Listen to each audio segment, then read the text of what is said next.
thing here. So webcam. Hello, everyone. Welcome. We are live. I'm here with Brandon, the anime guy, waiting for Lofty Pixel and Dante for tonight's show. It's been a while since I've hosted a Talk No Jutsu, but Andy was busy this weekend, and I got permission to host because I got guests. So yeah. So should we? You should probably wait for Lofty or Dante to get here before we get into the One Piece discussions. But tell me, what are your early impressions of it? Well, I think it's good that my expectations were very low to start with because it was Netflix and their track record is pretty terrible overall, Yeah, especially with these adaptations. But I have been pleasantly surprised, and I think it's much better than I was expecting. So yeah. Everyone was expecting this to be like a total trash dumpster fire. fire. Yeah. It could have easily gone that way, but I do believe that having Oda involved in it as much as he was, and his team as much as he was, because it's not just him. He has a whole, his whole production studio that knows him and knows what they're looking for. So I've been more surprised and pleasantly surprised and happy with what I've seen than not. And there are some things that I'm like, why did they do this? But then when I think about it, when thinking about this show, there's only 8 episodes. They're an hour each. So that's basically, 4 episodes per, roughly 4 episodes of the anime per every hour of the show. So that's cut down. They have a lot of time, but they also have to adjust things to fit within what they're trying to do. Yeah, of course So they have to. There's no way around it. yeah, there is no way around it. Yeah, And as far as what got cut and what didn't get cut, like, do you think they kept like the core stuff in? yeah, I think they did keep most of the main stuff in there. Yes. Yeah, one thing like I'll say, like, it does, like, a lot of these, like, especially these live action adaptations of stuff, like, they try and, like, make it their own and stuff. I Hmm. feel like that was the problem with like Cowboy Bebop, is that like it added all this stuff that just ran counter to the original. And this one, it seems like, I know my One Piece knowledge is just so bad, but like, from what I saw of this, it has a lot of heart. Yes. Yeah, it definitely has the heart. It has all the basics of this down perfectly. Character choices for the most part are fine. Wardrobe's great. Scenery's great. Most everything about it is done very well. I like the I guy said who plays Zoro. Yeah, yeah, Zoro's like the best character. I do like him. He, from what I understand or from what I was told, he's the son of Sonny Chiba. Who's that? The guy that plays Zoro, his father was Sonny Chiba, and he was a very well-known actor, martial artist from Japan. Did a lot of movies. And if I remember correctly, I think he also was in Kill Bill. And he Ah, also was Go-Go 13 in the live action, if my memory is working right. So, ah. Oh, so he's a actor's son. yes. Interesting. Yeah, so he has a bit of pedigree. Plus he's obviously had training and doing all that. So, they all have their ups and their downs. Yeah, and Usopp, as I said, it's one of those things with Usopp. I want the nose, but as I talked about earlier today, they're trying to base this more into a plausible grounded reality. Whereas with animation and with comics or manga, you can do whatever you want. Literally, as long as you can draw it, you can make it work. You Yeah, can't a really do grounded show that. where a guy slices a ship in half. Yeah, you can't really do I bet I that. get what you mean. Like, they can do so Yeah. much more in with animation. Yeah, and they can't do that with a live action. And as I said, it looks like they're trying to keep this at least grounded into a plausibility. So that there are some things that you have to adjust and change then within that realm of plausibility, like the nose of Usopp. Even though they were going for Pinocchio, because of Usopp and his habit of lying. You can't easily do that. Yeah, Now, they it do would have- kind of look uncanny. Yeah, it doesn't look right, or it wouldn't look right on him in a real world scenario. Yeah. What I found, like, I'm trying to think, like, if this is successful, this may be like, the template, hopefully be the template that, like, if like other people want to make live action anime, this is like, the template they follow, Hmm. as opposed to like, all the failed methods before. Oh, here we go. Hey, Lofty. Lofty. I had to restart my computer. Can you hear my audio? Yeah, Yeah, your audio's good. we can hear you. The whole world can hear you. Hey, Lofty, Yay. how you doing? Good. Pretty good. So, Lofty, what did you think of live action One Piece so far? I saw the first episode. I also saw clips from the second episode. I kind of think it exceeded my expectations. Yeah, It did. I think so too. I mean, like, people's expectations for this were really low going in for the get-go. It had like, and honestly, for some reason, it was that second trailer they released that got me like a smidge of optimism that like maybe this is the one. And no, I'm 6 episodes in and I don't hate it. Yeah, and I had a lower expectations than Death Note, to be honest. Oh wow, And That's Cowboy pretty Bebop. bad. that's pretty low. Well, nothing as bad as the Death Note may have been. Bebop takes the cake for being, well, second worst. Dragon Ball is always going to be the worst, but that wasn't done by Netflix. I don't know. The Death Note was like pretty bad, not because like they changed the setting of Death Note, but because they got every character wrong. Yeah. They just got every Light. Light is a baby. L is like unstable and emotional, which is something like is completely counter to L's character. He Yeah, always he's not has his that. cool. He's always pondering, always thinking. That's L. He Yeah, does not lose his exactly. shit for anything. Yeah. Well, except the one time the word Shinigami was mentioned, then he lost his shit. That was the one time, and that was mostly for shock and then he value. screamed. Yeah. Oh no! In the anime, yeah, in the first episode. Yeah. I just think that that show was the tone was way off. The tone in this show is actually kind of on point, but I will say that I said this on Twitter. I was like, this show doesn't really go against or subvert the source material really too badly. However, it does kind of undercut, or it's just a little the casting falls flat, kind of. It doesn't really respect the source material's casting, as I would say, especially Luffy's father. That guy is so much more Admiral cool. Garp. Yeah, the guy looks like a badass in the anime, and in the show it's just some like skinny guy, like could be like my neighbor. Yeah. Like, So Well, my father actually, when I was showing him it, he recognized that actor. Apparently, he's in a lot of British crime shows.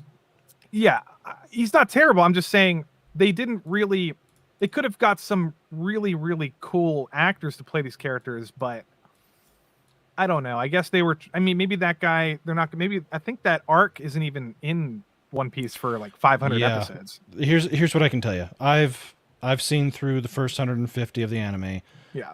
So I can tell you Admiral Garp doesn't show up until a 2-episode filler where he actually does take Kobe and Meppo and takes them to the main base and has them basically train under him. Okay. Because he sees potential in them.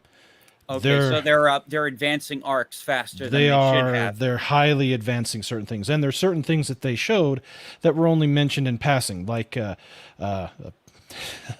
hold on, my brain just died. Hold on, give me a second.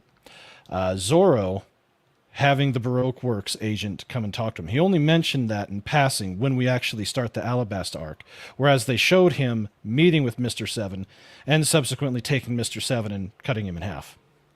Ah, So wow. so there's a lot of foreshadowing to like there stuff is that's to stuff that happens in Alabasta. Of course, reading some of the things, I understand why they moved up the whole Grand Admiral Garp up now. I did not know that he was Luffy's great grandpapa or just grandpa, whatever. I didn't know that he had a relationship with him. But now that I know that, then it makes more sense. And they were wanting to try and keep the pressure on him because in the first whole set of arcs, there is no pressure on them. They're just going at their own pace. No one's chasing them. The Marines aren't after them. Nobody cares about them. It isn't until, at least in the anime and the manga, it isn't until that he defeats and thoroughly whips Arlong that it finally catches the attention of the Marines. And the only reason why it catches the attention of the Marines is because Arlong was bribing one of the dudes, and the dude wasn't getting his bribes anymore. So he said, "Screw you! I'm putting a large bounty on him." Right. So, knowing that, they did have to make changes to try and speed things up, to try and have the show flow a certain way. Now, for better or worse, I think for a live action adaptation, it's probably going to end up working better because we don't know how many seasons they're going to get. That's really going to determine how and what they can and can't do, how quickly they can and can't progress the story. And we know how Netflix is with like canceling shows on a whim. Exactly. Yeah, exactly. So there are choices that they have to make. There are things that they had to do, and I may not necessarily like some of the things, but I understand. And I would also say on the episodes I've watched so far and from everything that's been described to me, they're not the show isn't asking for the big ask. There's nothing there that they're asking you to accept straight out with no strings attached to it, and then just having it either fall flat or just be too far out there for it to be reasonable within the world they're trying to establish. So that's a good thing. To me, that's a good thing. Yeah. Well, that's good. Yeah. I just don't have much context because I've only seen like two episodes of One Piece. Yeah. So I'm coming at it from a totally normie. Maybe that's a good thing. I'm coming at it from like a normie perspective. Yeah, this is something more, I think, for someone like you that doesn't know about it. My question to you, by the time that you're done watching this, is would this be something that would interest you to make it where you would want to either read the manga and watch the anime, or no? Because if it is, then that's good, and if it doesn't, then I can accept that, and we can see what they choose to do later on to continue the story. They did put like almost like they put like 15 seasons of the anime and a bunch of different movies like in conjunction with making this thing. So like I could easily like watch either the Japanese or the Funimation dub at any time. Wait, are you talking about the live action? No, dub? I'm talking about the anime. Oh, okay. Yeah. Yeah, like they have the, normally when Netflix gets the rights for live action, they normally like bring in the anime as well. Yeah, they only have up to the first 300 episodes on there. So all the stuff that was done before they made the transition to widescreen as the standard and the newer animation style, they've got it. And they have the remastered version of it, but they don't have anything past that, at least not yet. At least for the anime. Yeah. That's all on Crunchyroll. Yeah. So, continue on. All right. So I'm not sure if there's much more because okay, so I haven't seen this yet because where I am Sanji just entered just joined the crew at the end of episode 6. So I'm guessing this is like from the final maybe. That's definitely from Arlong Park, and I haven't got to that point yet, but I do remember this scene from the anime. Nami is not supposed to be there, but with the modifications that they've done to her character, she's a more skilled base fighter as opposed to being more of the tactful a support unit or avoiding fights when possible. They've got the thief aspect of her down, but she is more capable with her bow staff than what she is in the anime. That's what I was going to actually ask you guys, or I guess, like, how are they gonna? I just don't understand how she can keep up with some of these people, because I just saw basically Luffy go like Super Saiyan at some point. Well, that's Luffy, but Luffy only gets serious when he absolutely has to. Otherwise, most of the time he's a goofball. And right. in the series, if he does something, if any of them do something that Nami doesn't like, she smacks him and smacks him pretty good. It's part of the running gag of the whole thing. The whole crew, even though he is the captain, it's not your traditional roles for those things. He may be the captain, they respect him for that, but they each have their part that they do. They each have their backs. They understand each other, so they don't, with the exception of Nami when navigating, they normally don't order each other around. So that's part of the whole gag and the whole thing of them being friends as opposed to being just shipmates. So, yeah, I was just wondering if the show gets to a point where she doesn't contribute as much because the other characters are just so much more powerful.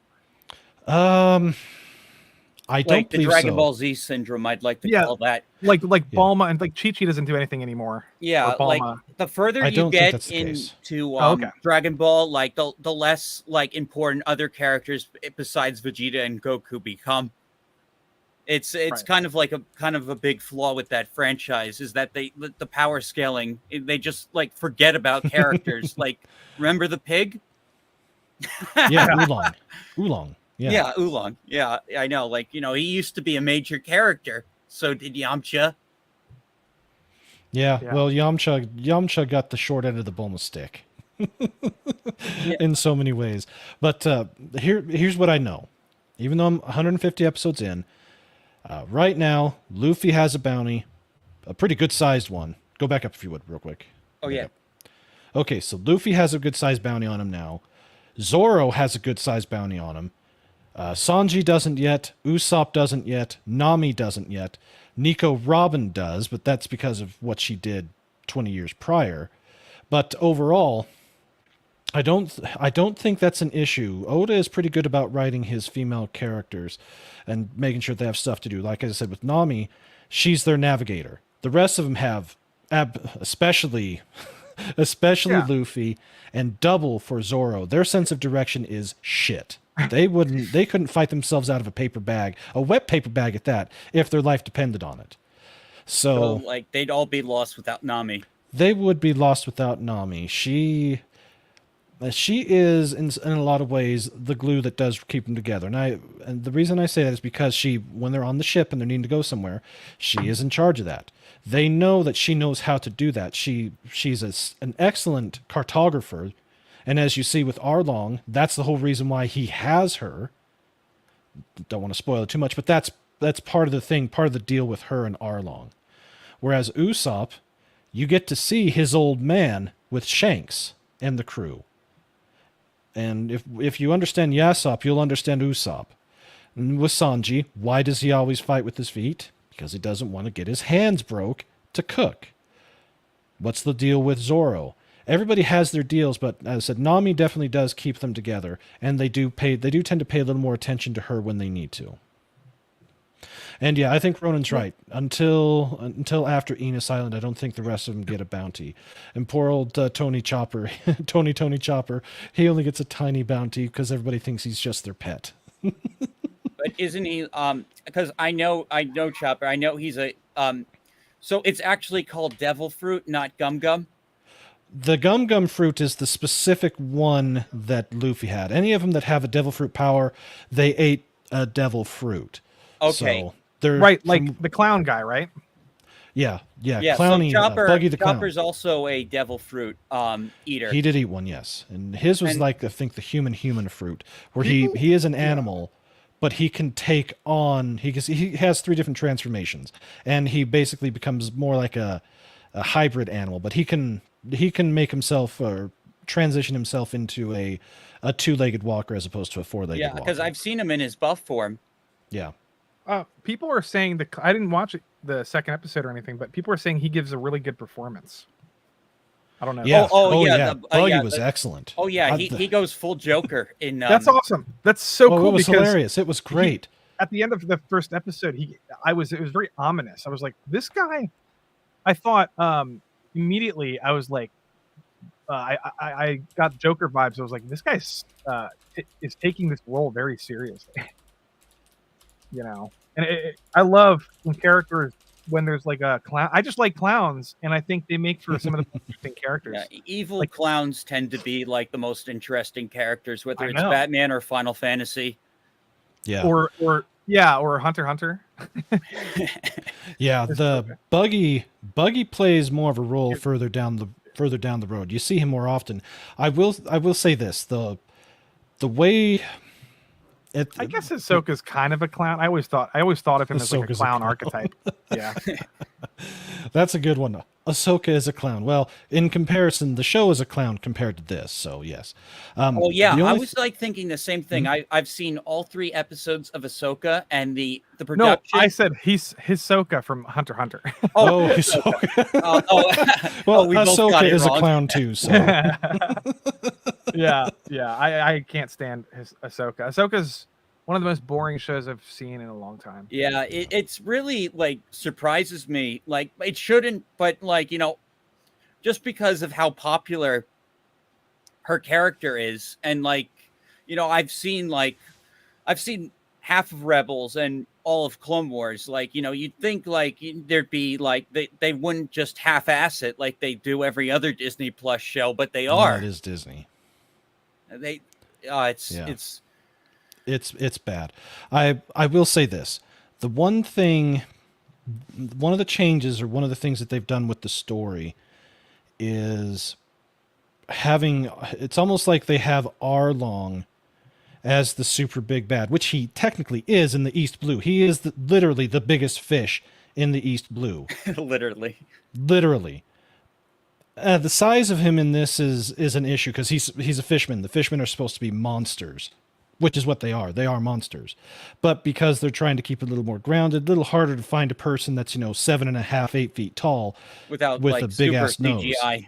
Yeah. And it would be, they didn't want to CGI it, which is a good decision. That was probably the best decision. Minimal CGI, more practical effects. It'll hold up better in the long run.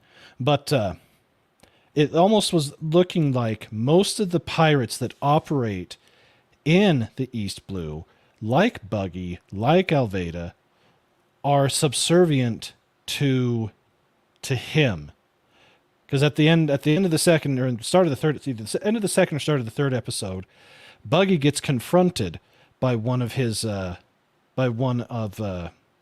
Arlong's, either his first in command or second in command. I can't remember which one, and is taken to him and basically given the whole shakedown thing that happens between, one person where they're both in the same profession, but one of them is higher in the food chain. So. Yeah. So yeah, that's one of the big changes they did, and I can see that. If Arlong is as big and powerful and has the biggest bounty in the East Blue, it makes sense that he would want to have other people under him to help him build his empire and call the shots. So. Yeah. Yeah. I'm wondering if Oda was like behind some of these changes, because from what you're saying is like it seems like some of them kind of like make the story a little bit like neater. Like, tying the advancing the grandfather's arc earlier than it's supposed to. Yeah. Yeah. Yeah. All those things had to be run by him and run by his people. So, as I said, it really depends upon how many seasons they're going to give this. Yeah. It's going to determine the type of rush job. I'm actually surprised that they only decided to do 8 episodes.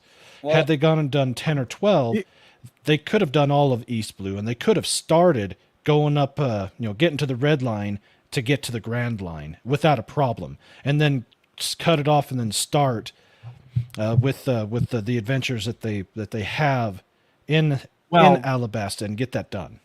That's assuming the show has a season 2, because I feel like they were hyper aware of Cowboy Bebop at the time, and they were probably worried about it. Yeah, I think So they they'll didn't get a want to season waste more 2. money in it. Yeah, Yeah, I I think think they so. will get it. I think the show is, even for normies, it's not. I don't actually. I'm wondering, because I know these characters so well just because they're popular, but somebody who Yeah. has no idea what One Piece even is, I'm really curious whether or not these characters are endearing enough for normies, because Luffy can be very off-putting and sort of a turn-off, I think, because of his Oh, yeah. personality. Yeah, his character is very off the It wall. depends. Yeah, I kind of like Zoro more than Luffy, but I understand like Luffy's the heart and soul of like this franchise. Like you Yeah, know, but the eternal. You called him the eternal optimist when we were on Andy's channel. That's true. that's fine. I agree, but I'm saying for the live action, it's even more of a challenge, because live action, trying to relate to an anime character that's like hyper, motivated and exaggerated with their like sort of with their personality is easy. Yeah. It's much more difficult to relate to the same character in a live action format if you don't nail. If not everybody might relate to this actor. Maybe the actor. I thought the actor was fine. Mm-hmm. He just the guy who plays Luffy, he's great. He's pretty good. I just don't know if it's going to appeal to normies who are not really in. This show is totally different than any other show. This is very anime. Very, very anime. Yeah, I agree. It's not a normal show. Not really. I just think it's so goofy. Like, I can't think of another show that's this goofy. Well, and you know what? I think it was. I'll let you talk, Ryan. But I do think it's great that like for some segments they did like take some risks and kind of dropped realism for a bit, because I hate an over reliance on realism. Like, do something That cool. would have ruined. Yeah, that would have ruined it. This show, as I said, it's more grounded in reality. They're basically trying to make this as if you have a world that could potentially exist. There's no way what they have in the manga and the anime could exist, whereas this it could. At least it's a more plausible.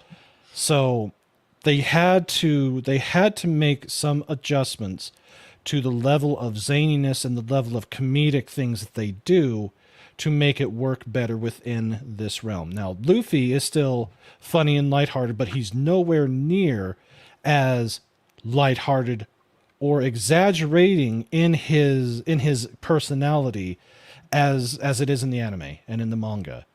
And I believe that for a show like this, taking that, let's say you have your silliness and your seriousness, and the current balance in the anime and manga is maybe closer to this.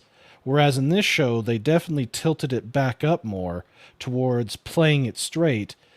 And I think for a live action adaptation, that was the only way they could do it. Because if they tried to do a lot of the bits or the facial expressions, the over exaggerations, or even some of the comedic bits that happen between all the characters, you wouldn't be able to pull that off with standard special effects. You'd have to go to CGI.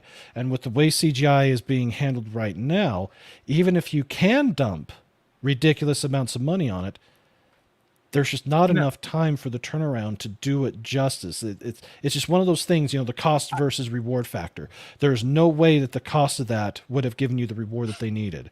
So I'm glad for this they're taking the path they're doing. It still has its fun. It still has some comedy to it, but it is definitely more of a drama as opposed to a comedy. I do like it when there is a good balance between lightheartedness and seriousness. Yeah, I'm just saying, like, the character like Helmepo.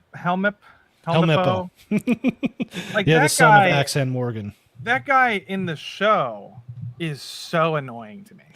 That's what he's supposed trying to be. I know, but it's over the top. It's different for anime than it is for live action. That's why I think it's hard to adapt animes that are really goofy, because it just doesn't really work that well. Especially, like, just watch. You saw Ed in Cowboy Bebop. It was terrible. Even though she was channeling the character. I feel like the same thing with this guy. He's channeling. He has the big mouth. He's really gay and kind of feminine and over the top. He's naked in the one scene and like. That was a stupid decision for them to have him be buck ass and screwing around with the sword. That was dumb. That obviously was not in the manga. But yeah. But the whole idea with Helmeppo is he is the son of Captain Morgan. You know, a guy, he basically has had everything handed to him. So yeah, he's not going to be as strong. He's not going to be as masculine or as manly because he's always had people to do that for him. Well, that's okay. I'm not saying that because there's characters in Game of Thrones that are like that. I'm saying this guy is just not a good actor and the character is very goofy. And same with Kobe. I think there's too much of them. Terrible casting. Yeah, they get a lot of screen time from like what I see. Yes, they do. They get way more time than they should. Although I will say this for the kid that's playing Kobe, you're 20 years too late. Harry Potter was 20 years ago. It's like oh damn. But overall, the two characters, they do have things that I haven't seen them again. But they're not. Oda doesn't create characters typically that just get thrown away.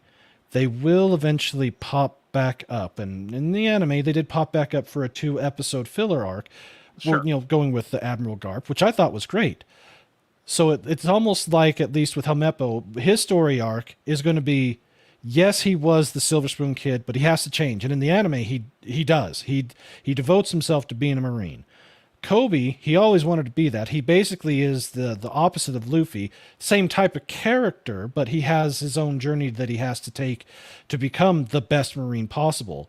And I have a feeling if an ending to this, to the manga and the anime is a showdown between Luffy and Kobe, if there is going to be anyone that can take Luffy in, a la what happened with Gold Roger, it would have to be him. And why not?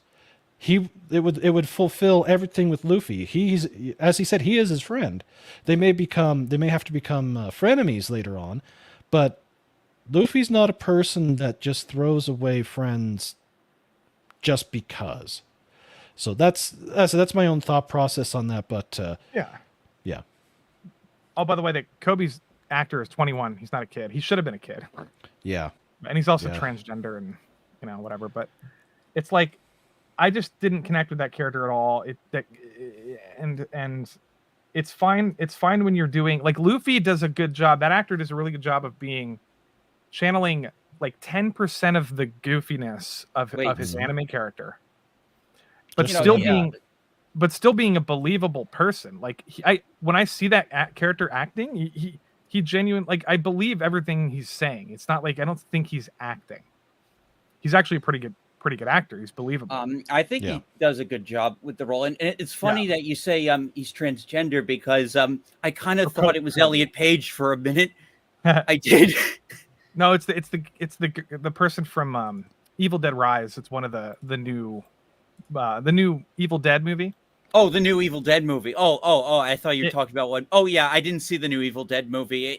It wasn't playing close to me. Yeah, he or she or whoever is in that one, and the movie's good, but I don't care if the person's trans at all. I just want them to be a good actor. I just thought he was 10 years too old for that character. Yeah. Isn't the character supposed to be a little kid? They're all about 17, 18. So he's not too far out of the realm. Oh, Kobe just looks like a little kid. Okay, I want to get to another story that kind of ties into the second season of One Piece. Oh, you're right. Yeah. So Hollywood Actors Union is just voted to expand the strike to video games. Oh yeah, I saw that. Yeah, I think it's just so stupid. Like, everyone is like simping for like the union and the cause. Yet, like, as much as like we have our gripes like with Hollywood, like to be able to like hold an entire industry like just over like it just seems like stupid. You're not even, you say you're for the little guy, yet you won't let people who want to work.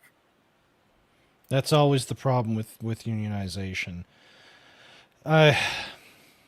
I don't really have a feeling on this one way or the other than I'm just going to sit back with my popcorn and my Pepsi and just laugh at both of them, because both sides have done stupid things to go down these roads and cause their problems. So, Yeah. and the last thing I want to see is if the union ever says, "You YouTubers, you're now part of our union," I'll tell them to go shove it up their ass. In the not so another nice thing. way, Shame, sideways. Like we have no ties. You were never going to hire us in the first place. Oh, we're going to deny you if you keep doing your thing. Exactly. I It's mean, dumb. I'm not even making any money yet. I'm getting Okay. so close though. I need about 500 more watch hours and I'll have partial monetization. So everyone, if you want to watch some of my streams, it'll help. Yeah, definitely do that. Create a playlist with your long stuff and just ask people to start playing it. Oh and, yeah, and also watch it start. and do it. I do have I put all my game streams in a playlist, so I'll just I'll start boy. tweeting that out a little bit more. Here's one thing. You've seen what all the late night goobs have done, right? Oh, I heard something people were talking Okay. about late night. What have they done this time? All the late night losers have started a podcast with the five of them together. Oh, my God. question is, all of these guys, aren't they part of SAG or part of the SAG AFTRA people? If so, they're on strike. What the hell are they doing They're working? Oh yeah, that's the other thing. I hear like there's a lot of like rules for thee, not for me going on with this strike. And each one of them, well, let's see. Jimmy Fallon, out of all of them, I like him the most, but that's still not very much. But He's Kimmel, the least offensive. He's the least offensive. Jimmy Kimmel's a shithead. Oh, I hate Jimmy Kimmel. Kim and Colbert is a dipshit. I think I might even hate. I think I might hate Kimmel worse because Yeah. like he's Kimmel's the like worst. will literally laugh at like Yeah. middle And class cry. Americans and like And oh look at these funny people. Yeah, he can piss off and die. And Kimmel's then the John worst. Oliver, Yeah. he's just a Brit with a big mouth, and he can go F himself. Yeah. And then there's the last one, who I don't even know who the hell it is, nor do I give a shit. Yeah, is Conan So- O'Brien? He's just there, or Stephen Miller. yeah, He's also just Stephen there. Miller, yeah. He's Or also whoever just that is, there. Seth Meyers. Yeah, Yeah, Seth Steph- Meyer that's is right, also Steph just Meyers, there. He's not really like Yeah, he's just not there. They're Yeah. all irrelevant. Really, that's the sum total. They are irrelevant. Yeah, their they're irrelevant. rift has died. They're nothing without their writers. Exactly, and we're Oh, yeah, we're I don't- seeing that. So I don't have a it- problem with them doing a podcast. I just think it's like I'm not going to listen to it. Yeah, neither would I. But I found it very interesting that they're doing that, even though their writers are on strike. Which, you know, the main show shut down. Okay, they could still do that. Well, If the Screen Actors Guild wasn't, if they were not striking, then I would say okay, no problem. But with the SAG after striking, I find it unusual bit. that they're not being I mean, bitched at about it. writers are going on podcasts and talking about the writers' strike and stuff all the Okay. time. I think they're allowed to do like unpaid random appearances. I just don't think they're allowed to promote anything. Okay, that makes more sense for the I writers. think. Yeah. Yeah, but it's cringe. It's embarrassing because they're putting this podcast. Oh, I on, hope not. and it's like you could tell they're only doing it because they're bored and nobody's watching them. So they're like they can't help themselves. They had to make a podcast. Yeah. It's like, oh man. It's funny because imagine if the roles were reversed and somebody like Critical Drinker or Mahler or Gary or somebody of these people, right? If they had their own shows Mm-hmm. and then they'd stop and they went to do podcasts instead. Well, or Gary gets like 12,000 live viewers, you know, Critical Drinker gets a lot, Mahler gets a lot of people watching. I have a feeling these I didn't what do you get the numbers for the Jimmy Fallon stream podcast? I bet you Nerdrotic and like Friday what I'm Night saying. Lights, like, you know, I'm not a regular viewer, but like, you know, that they've really like they've really maxed like, you know, the audience. They get like, you know, they beat out a lot of like cable channels. Mm-hmm. Yeah. Yeah, their total numbers are pretty. They're a Like, lot better than most H- stuff on cable. That's true. H3 gets 500,000 live viewers. Yeah, and he's an asshole. and he's an asshole, but he's a YouTuber. Like YouTube is way more popular, man. It's like Yes. nobody cares about late night. Yeah, it's because like you don't have to like That's go why through the- all the gatekeeping bull crap to like start a channel. You can just talk, and if people like what you have to say, and if you say it well, like they'll come tune in. That's why Exactly. the studios are hesitant to give into some of these demands, because the studios probably know that these writers are useless. Number one, they're not making them any money because nobody watches late night, and it's probably going to die off in like 2-3 years. So why would they give them a raise?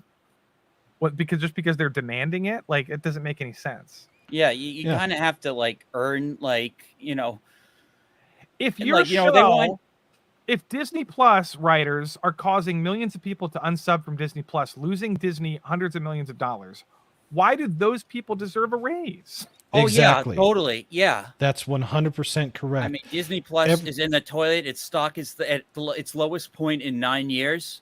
It's like, It's gone like lower. people shouldn't be getting raises for that. Yeah, this is where we go back to, let's say, about 2016. That's about right in that time frame is when everything that had been working for decades got twisted up on its head, shaken like a rag doll, drop kicked, and then pile drived into the ground. You were having, you could start seeing some of the decline before then, but 2016 is when the accelerator got pushed on all the woke wanker stuff. Yeah, Once they started making that the top priority for everything, that's when it all started shifting to it, and that's when it started going down. We can see that. We've witnessed it. Yeah, And I you're I right. saw it. Like, I mean, it was like 20. I'd say it was 2015 though, where like it really right on started, there. and then like people reacted to it. Like, Trump won the election, and then Oh, then all and then hell everything broke just loose. like it was just game over after that. Everything just like Yeah. like you said, the accelerator. Yeah. It took a while for some of the monies to finally run out, but all of these studios, all of them, none of them are exempt from this, are not exactly in a good place. Disney being probably the worst out of them because they bought Fox. I have this contention. Had they not dropped the money that they did for the Fox studios, they would be okay and still doing the stupid shit they were doing. They could do it for another few years. But since they bought Fox, ever since they did that, their finances have been Not only way did they upside buy down. Fox, they bought Fox and did nothing with it. That's the funny thing. Yeah. Warner Brothers is in the same problem. They've got massive issues. Yeah, Warner Now- Brothers. Yeah. I- Them and Disney, they're in about the same boat as far as their content creation and the money pulling in from that. But Warner Brothers is, not nowhere near as big, nowhere near as market cap and that. I think they're The still only losing one, money in some areas though. Like Exactly. they're still losing franchises that they shouldn't be losing. Like they should. yeah, That's the embarrassing thing is I don't even care about the money. It's just you're tanking franchises that were used to be great. that you Yeah, could like make money major on, fan that could be bases, like staples. like guys remember Snoke theories? Remember how big those Right. were? Like you had like entire channels built on like who's Snoke. Like Yeah. that hype is gone. Mhm. Well, it's not every studio though. Like Universal is doing really well. Oh yeah, I They're think in much Universal better is shape. doing the best out of like Right. all of them. They've got Mario. DreamWorks, they've got Illumination, they've had a couple of Oppenheimer. really good movies. Yeah. Mission Oh yeah, they did Impossible. Oppenheimer. Well, Mission Mission. Impossible didn't do great, but it didn't like. I Tank. thought Mission Impossible was Paramount, not Universal. Oh, maybe I'm wrong. Yeah, I did. Okay. I know. Oops, yeah. bombed Megan. box office, Megan but- is Universal. I know Yeah. it bombed, but I actually did like I did like that Dracula on a boat movie. Oh yeah, Last Voyage. That's Universal. Oppenheimer. Kung Fu Panda 4 comes out this December. That's Yeah. gonna make a Kung Fu fuck Panda ton of money. 4, really? Yeah, that's Yeah, gonna make they'll so make a much ton money. of money on that. But Jurassic here's- World Dominion made a lot of money. All the Jurassic World movies. Yeah, That's- they They're all made not a great billion. movies, but they made money. They Yeah, they made made- bank. I like the Terrible first movies. one is still like the best because it still Yeah. had the open park. I'll defend Jurassic World, the first one, but It's the fine. the second one was horrible. Third one was just kind of sloppy. But was it just, had at least it undid the divorce ending from Jurassic Park 3. Yeah. Okay, that's Yeah. good. Here's what I will say about Universal. the reason that they're nowhere and they're not anywhere near in as bad a shape as the others. They still have their issues, but that's more from the NBC side of things. That's not making much money at all, and it's going to keep going down because of the linear nature of traditional broadcasts and then their cable networks. The fact that it's owned, that Comcast is a tech company, or primarily, prior was a linear cable TV delivery service company. Their core values, or how they look at money and look at content creation, is vastly different than how Disney's has been, or most of the other studios. They're very particular, and they're a little more cautious about what they spend money on. But when they do decide to make something, at least here in the past few years, they're not losing. If they are losing money, they're not losing their shirts over it. They're maybe losing pocket change versus losing the farm.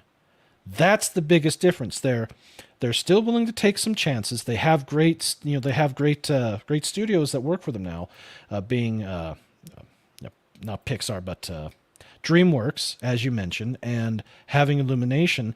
Those two studios are killing it. And then mainline Universal Studios, they're making reasonable movies that don't cost a lot. So when they do turn a profit, they turn percentage-wise a very good profit. But if they don't, it's not like, as I said, it's not like they're literally losing Universal Studios because of it. That's where Disney has screwed up. Oh yeah, they poured like money when they didn't need to, and it was yes, they're frugal. But there's a saying from a movie that I like: just because I'm frugal or just because I haggle does not mean I'm poor. It means he's smart. He's willing to pay, but he's not willing to overpay. Disney has way overpaid on everything for years, and it's now starting to bite them in the ass. Whereas with Universal and with Comcast in general, they have not. That's why over the next 10 years or so, you're going to see them they are going to become the behemoth. They are going to become what Disney was. So, yeah. Yeah. So, want to move on. I think I don't know if it's 100% I agree with you. I think nobody will become what Disney was. I think the future is going to be who can land. It's going to be a race to buy the rights to as many video game IPs as possible so you can adapt them. Yeah. I don't think Disney or anybody's really going to come out on top. I think it's going to be a hodgepodge of every video game ever being adapted to screen. Some of them making money, some of them not. Because they wrecked their own IPs and now they need others. Yeah. That's what I'm saying. You got to have something. Superheroes are going to sort of die off a little bit, and then video game movies are going to take over, and shows. And that's just what we're going to start seeing. Yeah. Then people will see just how superior video games are. Sony's in a good spot because they have so many good video game IP properties already. So maybe except for Naughty Dog. Maybe well, Cooper animated film could be pretty interesting. Yeah, I mean, Uncharted's amazing. This games, except maybe the fourth one, but yeah. I just think I think video games are going to start being the next fad or trend, and it's going to be Sony, it's going to be Universal with Mario and all the the Nintendo properties. Yeah, the Nintendo stuff is going to be huge. Disney's going to probably pick up some, maybe Square Enix, maybe Disney. If Square Enix, if Square Enix is smart, and they would they just keep their relationship with Disney to just Kingdom Hearts, because it's not the same company they struck a deal with before. But Square Enix making good business decisions, Square, they have a lot of IP that I like. I love the hell out of Final Fantasy 16, but they've made some really dumbass decisions. That's because they turn more to the woke wanker ESG DIE stuff. Oh yeah, totally, for sure. And they could save themselves. They could become great again. All it would take is just scaling all of that back. Okay, you can still have the Pride mascot every June, that little bird thing they crank out every year. But you don't have to put all this money in for spoken or censoring your classic games. Oh yes. Oh, that is the big thing. I did a whole video about that, how they were like, trying softening the language, on their games when they didn't fucking have to. Yeah, that annoys me a lot. But Volition, unfortunately, Volition wasn't how they were, but at the same time, this is the natural progression of things. Volition, they went broke, they then went woke, and then they finally croaked. Died. The razor philosophy. Yep. Yeah, and I think that is a more accurate type description for a lot of these things, because there's a lot of these companies that before they decided to go woke or chase after the die money, the money that eventually ends up killing you, they may be having some struggles or trying to adapt to something. And instead of making the right pivot, they chose to suck on the teat or the whatever orifice that you prefer to have them suck on. And well, it's either a tit or a cock. Take your pick. But this is the natural endpoint to those decisions. Saints Row, for a while there, was as popular and a lot of fun to play, a lot like how the GTA stuff was.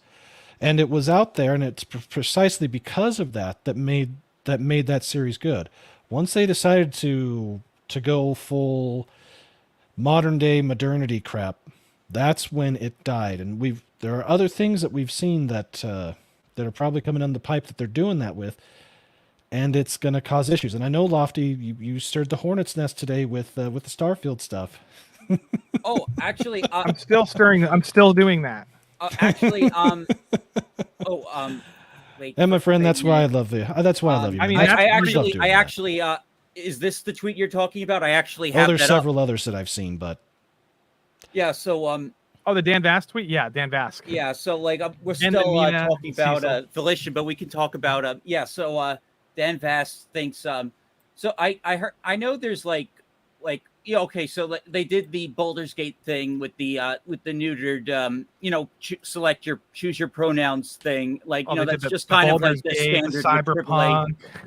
Yeah, they're all doing that. Yeah, I don't think it's necessary, but like if the game can redeem itself, like Baldur's Gate 3 does, like with like giving me the 5th edition experience but on computer.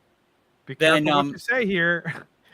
You're gonna be called a commie for the rest of your life. Well, I don't care. I have my own opinions. Person. I'm not a purist. Oh, based. Here's my deal. I know what they've changed in version 5. I'm not a D&D person per se. What is this? But I version? don't like the direction that Wizards of the Coast has been taking all their products. Especially recently. Like they're even like 5th edition isn't progressive enough for them anymore. Which is shocking because it was 4th edition or before is, from what I understand, is the way to go. If you're going to play by a rule set, it's the way to go. 4th edition.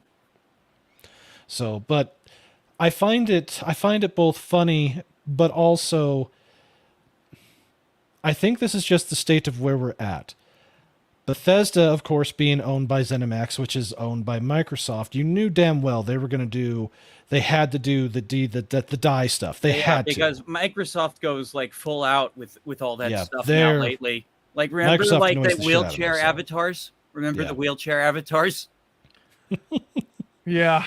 So this doesn't surprise me. The question becomes, after you do these things, is it continually pushed? My understanding is that this game does have a lot of it in there when that's not necessary. So not just more the like trans checkbox character and the other thing, but like full on like the message. That's my understanding. Now, I haven't played it. I have to wait until it drops on Game Pass. I was going to play it and check it out. So I have to defer to Lofty. So yeah, I played it. How did you get that understanding? I'm curious. Just from everything that I've seen throughout the various places, the usual suspects. But since I haven't played it and I have refrained, I think you should start questioning the usual suspects, because this game is the least woke game I've ever played in my life. Now that's saying something. It's not even an exaggeration. You can go back to before. This game has nothing woke in it at all. Not even one thing. Not even one thing. Not even the pronoun thing. The pronoun thing is the only thing that you could say is maybe woke. But like, if you want to say picking your pronoun is woke, what happens when you pick he, him if you're a guy? Is that woke? Mm-hmm. Am I woke because I picked she, her because I made a girl character? I don't consider that woke. I'm just a she, her. Like, All what right, else would I be? Here's the question. When you pick this in the game, do the characters and the NPCs then refer to you as that, even if you are technically not that? The characters refer to whatever you pick. That's the point of picking the pronoun. The pronoun is not the pronoun. It's how the NPCs refer to you. So if you're a guy, if you're a guy and you used to pick he, him pronouns, they're going to call you he, him. If you pick she, her pronouns, they'll call you her. Well, It what's has good nothing to do- about Baldur's Gate is that once you figure out which gender is which from the ones and the twos, like all the pronouns and voices default to what they're supposed to be. Yeah, they do that in Starfield too. There's no difference. I don't know what the problem is. If you want to be trans, you can. You can be trans. You know what the problem is in Hogwarts Legacy? They force you to be they, them. Oh yeah, They that's force true. you. They You have no just choice. because they didn't want You to. have no They just choice. wanted to save money on voice lines. Yeah, so you have no choice in Hogwarts Legacy. You're stuck being a non-binary person, right? Meanwhile, everybody in their fucking mother was blowing that game's dick so hard when that came out. Now everybody are now all these people are the same fucking people are calling Starfield woke and refunding it because you get to make a choice whether or not you want to have a certain pronoun. That I is a very chose- good point. Like, you know, I chose default pronouns yeah, because that's what I gave wanted it for Hogwarts Legacy. Like, you Yeah. know, All right, It's totally different than Hogwarts. Hogwarts is so much more woke. There's a trans character in Hogwarts. Okay, this lends to a bigger question and bigger thing that I posed on. Oh, by the way, Dan Bass streamed Hogwarts Legacy. Just wanted to put that out there. Okay, that brings me to a bigger. I do like Dan Vax. I actually I like Dan one of my Vax. first videos was a AMV for this anime I liked with Dan's voice. Like before, like he was even associated with Geeks and Gamers. I've always liked his singing voice. He's amazing. Yeah. He's amazing. He is an amazing singer. But this brings up a bigger problem that I think we've had this year, especially this year, than we've had in years past, and that's issues with AAA gaming in general. Oh yeah, Now, the brokenness, like, you know, them not Well, running. it's not even just the brokenness of some of the games. Let me see if I can find what I tweeted here, because I think it does go into the whole issue with what we're facing, not only with movies, television, but also now in gaming. They're having a lot of these same things, focusing too much on the check boxes and all that for something that is completely made up. But here's what I said. I love gaming. I hate what AAA gaming has become. Instead of a fairly universally praised or at least accepted game, which if it was a AAA game, most of the time it was normally better than not. Right. It is causing division, especially within the various fandom groups that we pal around in and watch, compared to what is normal, and it is unnecessary. Oh yeah, And I think know- I think I liked that tweet. I think Yeah. or at least So- part of it. I can only Can I remember skip these this four AAA games this year. So we got Hogwarts Legacy, Starfield, Baldur's Gate 3, and of course Call of Duty and Activision being the wankers that they are. They're Yeah, their own even special Final brand. Fantasy 16 had its controversy, you know, because Yeah. it wasn't diverse enough. It seems to be a lot worse this year than it's been in years past. And Yeah. I'm willing to bet the next AAA game that I can think of is going to be Spider-Man. Super Mario Wonder. Spider-Man 2. And it Yeah, it won't have Spider-Man any of those 2, problems. Super Mario Wonder, there's a bunch coming out in October. Spider-Man 2 already has major problems. Super Mario Bros. Is Nintendo, and they generally don't have problems. Nintendo's problems are always performance or like failing to meet Technical issues. fan service standards or Yeah. technical issues or you know. Jedi Survivor didn't really cause as much of a stink as like the other games. From what I heard, like the biggest problem with Jedi Survivor is that it was like it runs like crap. Yeah. Street There's Fighter been- 6 caused a bunch of problems. Resident Evil 4 remake caused a bunch of problems. Yeah, there's a ton of that, but that I don't remember in years past these massive AAA titles having either causing as big a stink or controversies than what they have this year. It seems worse this year to me. The social media age, and like, you know, a lot of the these media outlets, like these paid for agents of chaos, like trying to like create drama, because that's what the journalists do. They create drama so they can farm it. I'm telling you, it's a combination of what you just said, which is social media. It's also and media outlets being clickbait. It's also a combination of people becoming more and more polarized and tribal, and it's a societal thing. It's also a thing where people are stuck in bubbles, and anything outside their bubble is like the enemy or like some sort of like true. And I agree. It's also the fans. Like this whole thing where you can't attack the fans is so fucking stupid to me. I'm tired of it, because a lot of the times fans are stupid. Look at what's happening Look at what's happening with Armored Core, and look at what's happening with Starfield. These people are saying Starfield NPCs look ugly. Every Bethesda game of all time has had ugly NPCs. That's true. It's true. Like that's Oblivion, just Bethesda. And Oblivion's like one of my favorite games of all time. But the thing is, the glitches and stuff were all part of its charm. And for some reason now it's a problem with Starfield. It's the reason is these fans are becoming more unhinged. It's the fans. It's not actually the heart. It's not the real fans. It's these people that have this like the unstable ones to obsession start with. They call themselves, I guess, I don't want to call them fake fans, because maybe they do like the original stuff, right? But they're no longer fans, and they're vocal about it. They don't even call themselves fans anymore. They're like, they just want the old stuff. The new stuff's terrible, and it's like it's becoming unhinged. Like it's one thing if you're criticizing Star Wars for ruining the canon. It's another if you're criticizing every new modern game release ever that comes out, like all of them. Armored Core sucks because it added a lock-on feature. Oh, too much like Dark Souls. I want the old game back. Street Fighter sucks because it added a character that's like feminized or whatever, even though it's had trans characters for fucking 10 years. Yeah, longer.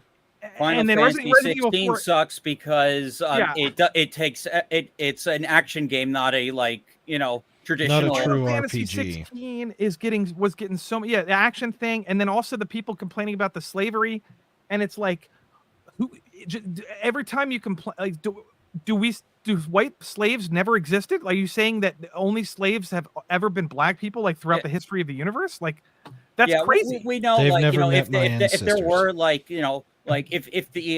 if the world of Valisthea was like culturally diverse, like that slavery plot would have caused so many problems.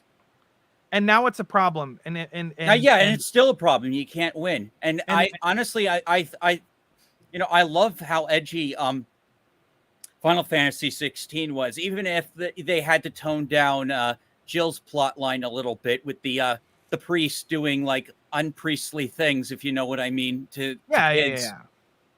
But that was considered to be.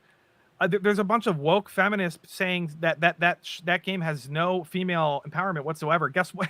Jill is fantastic. Fuck them. They didn't even play the game, because she has a whole storyline where she goes and liberates a bunch of women who are being enslaved and sexually abused, and she liberates them from their oppressor, and she kills the guy. How did they miss that? How did they miss that? Well, they can't bother to play like 30 hours into the game and watch all the cutscenes.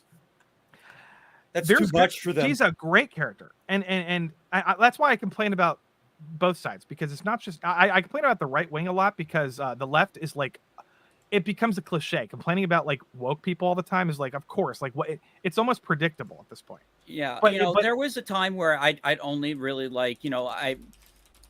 where I'm becoming more like you, as I because like there was a time where I was kind of like, where I was just hyper focused on just everything left ruining everything. And now I'm kind of like, I'm starting to like see things a little differently. Well, I think it's because people have passions that are being attacked on both sides. So if you, for example, if you're let's just say you're a Harry Potter fan, right? Yeah. The left is attacking your hobby and basically saying that you're a bigot if you enjoy your hobby. Which is The stupid. right now this is where what you were just saying kind of comes into play. The right was also attacking Harry Potter, some of them, because it had a trans character and because it didn't let you pick it forced you to use they them pronouns, and because all this other stuff in the game was kind of woke. They had like people were complaining about the animal rights activism in the game. People on the right. So now you're like now I'm thinking, okay, so both extremes are attacking my hobby, and I don't really care about the animal rights thing. I think it's actually a great feature in the game. Oh, yeah, collecting the animals. I didn't finish Hogwarts Legacy, but I does seem like a good thing to do, especially if you get bored of the main story. So the point is, people are starting to become jaded with both extremes because their own hobbies are being like infiltrated. Apparently now, if you're on the right, you can't enjoy almost anything. You have to stop being a Harry Potter fan. You can't be a Bethesda fan anymore because they allowed you to pick your pronouns. So that now if you're a Bethesda fan, you're contributing to the woke corporate machine, and you're being called like a hypocrite or a libtard or something. So now everybody's starting to become jaded and realizing that the extremists are cultists. and there's nothing wrong with playing Starfield and just having fun and being like, you know what I mean? Like, what's wrong? Why are people so concerned with other people having fun in video games? Yeah, yeah, that's a good question. I want to know, just how good Starfield's story is, great. what choices you can the make. Story's okay. Yeah. No, you're right. It should be about the game discussion. Well, here's probably what'll happen with me. I might play it for a little bit, but I picked up Skyrim years ago when it first came out, put in a few hours. I'm like, yeah, it's okay. Once I understood how to mod the thing and got some jiggle physics going, that's when it really took off and started to have some fun. And actually, right now I'm doing a Skyrim playthrough with a 2200 plus mod pack that I've got that is absolutely fantastic. It puts it pretty close to how a modern game would look and play. It's close. Well, you might, maybe you won't like the game. I'm just saying that. Yeah, it's possible. It might not. There's nothing wrong with nerds being nerds and yelling at each other about like whether a game's good. That's not anything. I'm not saying anything like that. Yeah, I'm saying, but it needs to be about the game, not some outside thing that may or may not be present. Yeah, or if it's about a woke thing, at least pick your battles, man. Like some of these things. Yeah, totally. Crazy. I totally agree, and I do like if there's like some. And like something I'm not comfortable with, like some anti-cop like thing or some other thing, then no, like if it's an adult M-rated game and it has like a gay character, like my concern is how well is that handled, and like with Final Fantasy 16 they fucking nailed it. I agree. I thought it was subtle and it actually was kind of endearing. I'm not even. Dion is a fantastic character, and I made that conclusion once I beat the game and saw his complete arc. That's how they do things. They're definitely good at playing more subtle about it and not throwing it in your face. Yeah, they're poignant. They're not like, exactly. I'm gay, you're gay, let's have butt sex. There wasn't even sex. It was like one kiss and like a goodbye. That's it. That's why Knock at the Cabin was so good, the new Shyamalan movie. The couple was gay, but it was all about the religious paranoia, and it was about the prophecy and all. It wasn't even about being gay. Yeah, I remember seeing the trailers for it. Like, I wasn't sure how well that was going to do. I skipped Shyamalan's other movie just because like the whole thing of advanced aging kind of like freaked me out. Yeah, that one was a bit weird. And actually, I have to do this. Volition, Anya is judging you. Oh, frick. Yeah, Anya should just judge everybody. Yes, I love Anya. And I love her smug face. It's so funny. She judged them, and they were judged harshly. Good. Cute. That's the best criticism. Is from Anya. Yes. But it makes me wonder how many other... You know you fucked up. Exactly. It makes me wonder how many other studios are in the same position as Volition was. Yeah. Well, that's hard to say. I mean, like, know. Get Woke Go That's- Broke is like kind of a thing, but it's still not bulletproof. Yeah, it's not Um, universal. Like, you know, No, it's like not. but I do think there is just like look at truth to Capcom, it. right? Yeah. Yeah.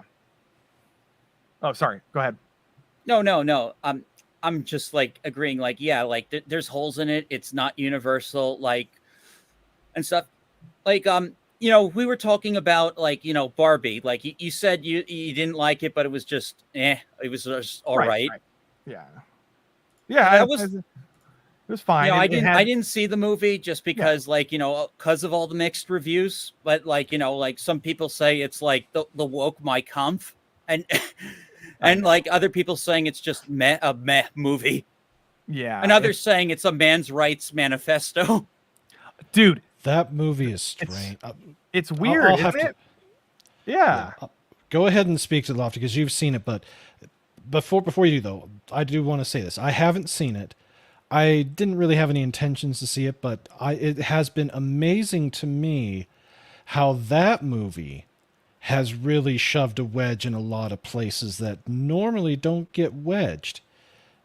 It's been this year with these topics have been a Crazy. fascinating study in echo chambers Culture war. and in everything else. It really has been.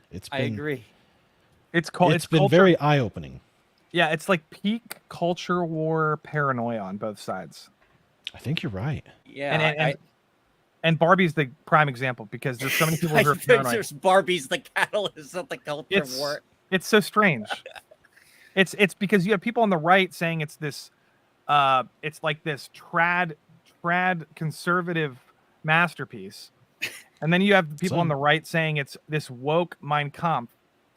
How do you have those two extremist opposite opinions on the same side? It doesn't make any sense. It's weird. It really is weird. And I wish I would have seen it now, so that way I could say. But yeah, there are people that came out and that I knew were probably not going to be happy with it because of just how they are, and some of them were very devastated with it, and female specifically, and there were others that are like, I get it. And then it was the same. Some people that are more libertarian minded, they're like, I'm seeing an artistic thing here, and I'm getting what Greta was going for. And others are like, you're out of your mind. It's the damnedest thing I've ever seen or witnessed. It really is. And there's a lot of conservative women that actually like that movie, which is interesting. Like, I think Simcast did a really big positive stream about it. A lot of the girls in the Dames and Dorks or whatever on this Toxic Femme, toxic, there were mixed opinions on that. Now, I just thought the movie was pretty good. I thought it had flaws with its pacing and with its narrative structure, but to me, it didn't scream woke, and it had some woke things in it, but it also had some anti-woke things in it. So that's why I think Greta Gerwig was going for. I think she was critiquing society. I don't think it was supposed to be one side or the other. Clearly, she was critiquing the matriarchy. Clearly, if you've watched the movie, she makes fun of the matriarchy as an alternative to the patriarchy. So, and that's why you're Knuff. Everybody should be Knuff. We should be rallying behind Ken, but instead we're arguing with each other about woke stuff. Yeah, that's the one thing that I've heard pretty universally is the character of Ken is everybody likes him. Everybody May not necessarily likes like his actions, but they like him. Everybody, it's Ryan Gosling. Yeah, I know, everybody likes Gosling. He did a great job. Dude, that's Ryan the Gosling, one thing that's universal. Yeah, Gosling's coming out in a movie called The Fall Guy. You guys know about this? No.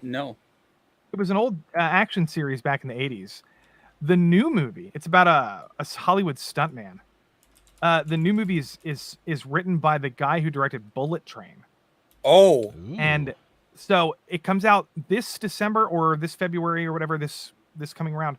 It's Ryan Gosling and Aaron Taylor Johnson. So the guy who's Aaron Taylor Johnson is what's that? Kraven the Hunter. Oh. Yeah, Kraven the Hunter, and he's in Tarzan, I think. No, not Tarzan. Now that's Something else. interesting. I never knew about this TV show, but it ran for 5 seasons. It looked like it was on The Fall Guy. ABC, but it's got Lee Majors, and Lee Majors was in The $6 Million Man. Yeah. That's cool. Also, Emily Blunt, who's hot as fuck, is in this movie. Hmm. If you see Edge of Tomorrow, Edge of Tomorrow, she's so hot in that movie. Oh, my yeah, she was God. good in that movie. Tom She's Cruise? the one who plays Chris Pratt's daughter in the future, right? Yes. She's Tom Cruise is like the one that keeps dying. Oh, over and oh, over sorry, again. I got a Day After Tomorrow and Edge of Day Tomorrow After Tomorrow, confused. yeah. No, she's in A Quiet Place. Oh, yeah, she's, yeah, She's I know who- married I to know- John I know who- Krasinski. Yeah. She's great. I think she's hot. I think she's. Oh pretty yeah, hot. totally. She was great in Edge of Tomorrow. Yep, and Oppenheimer. She was his wife in Oppenheimer. Dang, that'll but be cool. anyway, That'll be interesting. So the Fall Guy to me sounds like a modern day, maybe classic. Like it could be a really fun movie. I mean, people like Bullet Train. I thought it was okay. I didn't really I'm like always it that up much. for a fun action movie. Yeah, Yeah. I hope it's good. Yeah, Hope I'll have to so. keep an eye out for it. I know Expendables 4 is going to come out this month. I'm hoping it's good. Really? Right. There's a fourth one? Yeah. Where the hell have There's- I been? I haven't heard Well, shit about it. they haven't really been marketing it, but yeah, it's got 50 Cent and Megan Fox. Everybody also has Stallone and of course, I'm not sure if Arnold's in this one. But it seems like almost everyone is like back for it. There's a lot of like revivals going on. Saw 10 comes out this October. I think they're doing like a soft reboot of the Saw franchise, and then like Wow. you have what's it called? The Exorcist. Dune. Oh, The got Exorcist. Yeah, pushed. The Exorcist. Yeah, Dune got pushed. Oh man. Oh well, I'm excited for David Fincher's The Killer. So David Fincher is the guy who directed Zodiac and Seven and Benjamin Button Ooh. and Social Network and Fight Club. He has a new movie coming out called The Killer. Did you guys see the trailer to that one? Nope. Oh man! So this is Michael Fassbender as an assassin. So if you like the movie Drive with Ryan Gosling, I feel like you're gonna probably like this movie. That's what the same kind of vibes I'm getting, basically. Interesting. Yeah.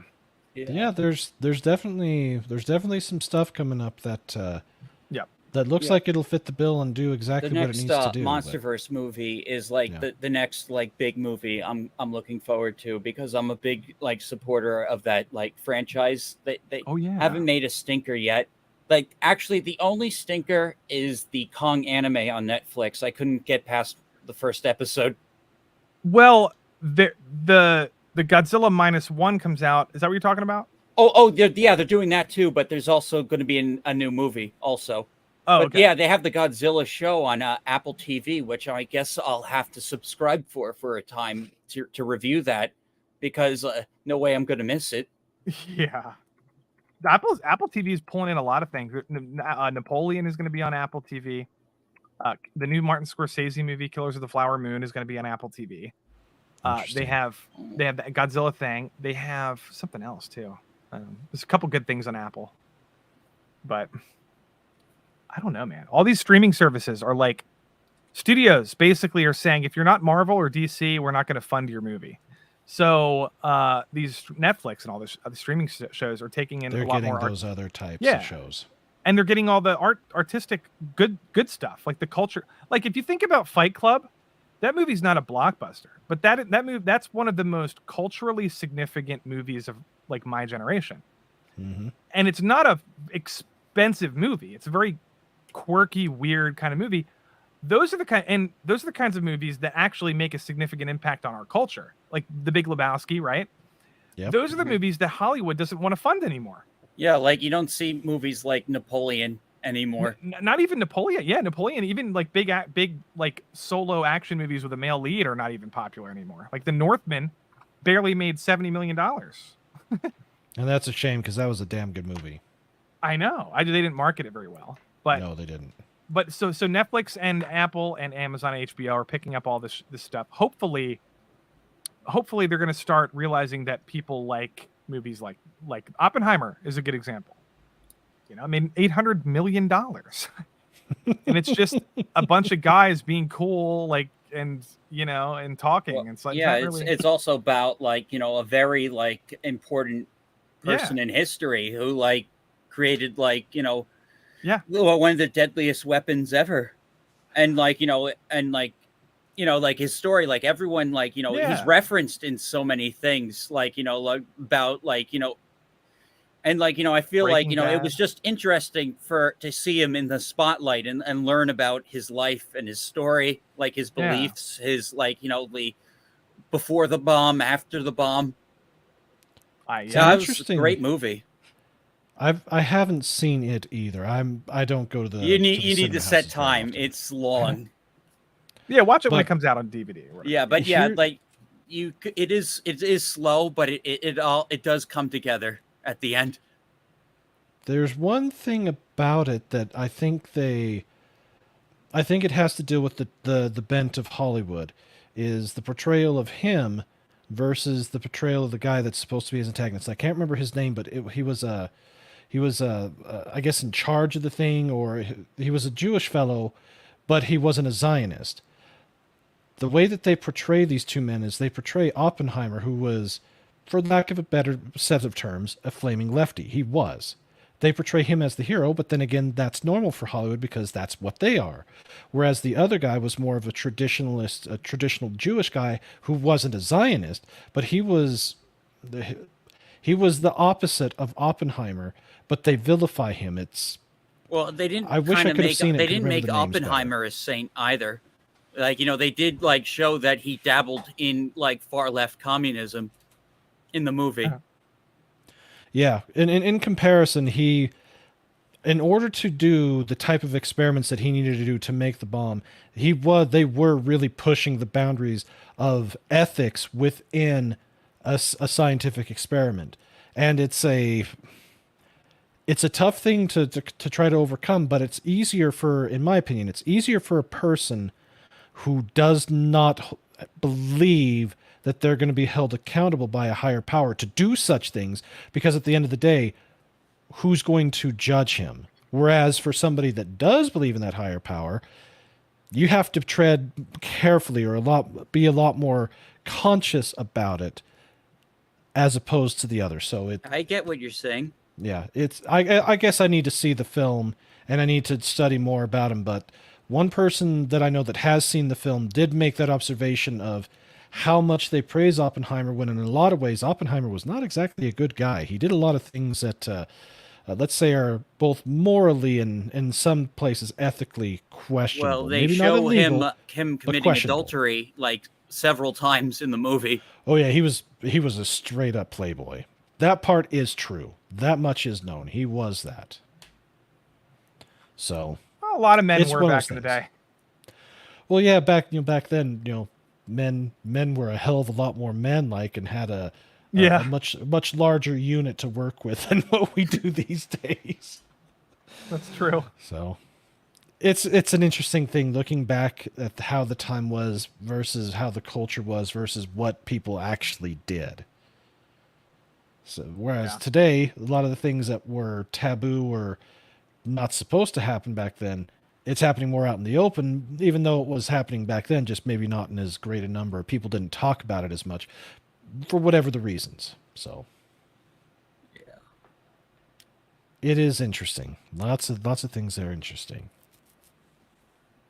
But rest in peace, Volition. You guys are assholes. You're gone. Okay, I think, do you guys want to wrap it up, or do you guys have anything else to say? I think what we should do, I think I'm going to do this.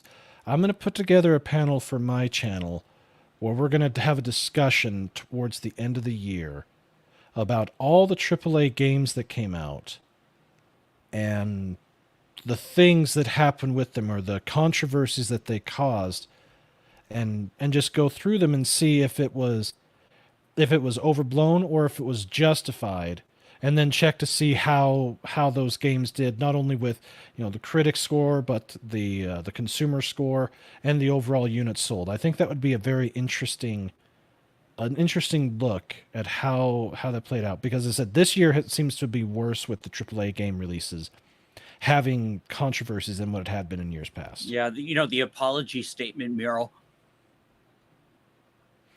Yeah. Redfall, Gollum. Yeah, there's been a ton of that should have been much better and fell into the what was it? Either the Witcher trap or the Cyberpunk trap, showing off the goods that looked better in alpha stage than with the final product. Yeah. There was a lot of that, so it definitely would be it'd be an interesting retrospective, and of course, Lofty, since you play most of these, definitely have to have you on Dash. Lofty Dante. stepped out for a minute. Lofty, how dare you go away? Oh, I can see why. Yeah, when you got to. I get that. So I think that would be an interesting discussion. Would be to go through all of those, and then maybe to go through some of the films from the past year, and even some of the anime, because there's some stuff that's going to be more controversial than others, especially with a Goblin Slayer coming. Oh back. yeah, when's that? That's coming back in October, right? Yep, next month. Oh, I can't fucking wait. Keep your eyes open to the Crunchyroll, and you'll see it. So yeah, there's a ton of good stuff coming out in the fall. In fact, let me go ahead and pop it up here. Let's just take a quick look at what's coming out. I'll get this shared here. So we'll browse for 2023 in the fall season. The summer's been better than I thought it was going to be, but the fall season is going to be loaded. Here we go. Okay. So right off the bat, Shield Hero Season 3. That's going to be better. Spy Family Season 2. Goblin Slayer. Finally, maybe the finishing of Attack on Titan. Finally. Maybe. Eminence and Shadow 2. Oh, I just started one. Yeah. I like it so far. I need to finish that too. It's definitely a power fantasy. Oh, there's some hell things I don't of like about a it, power but- fantasy. Hell, Yeah. and I don't normally like Gary Stews. That's one of the reasons why I can't stand Sword Art Online. But I don't know. It's got cute cat girls in it. So who am I to complain? Yeah. And then Spy Family movie, we probably won't get it till next year, but it's coming out. Dr. Stone's continuing.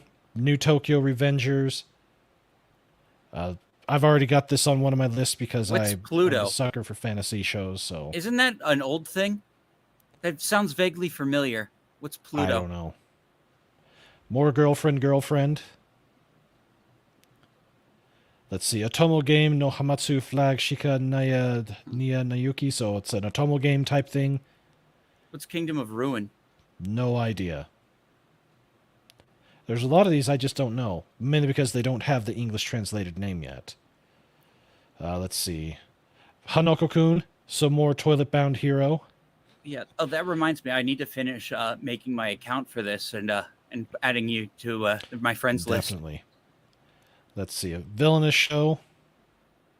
Dead Mount Death Play, the second part of it. Yeah, there's it's pretty loaded. So it's so many fantasy Gooly. anime coming out lately. It's insane. Yeah, each season has about 60 to 70 either returning or new, and movies.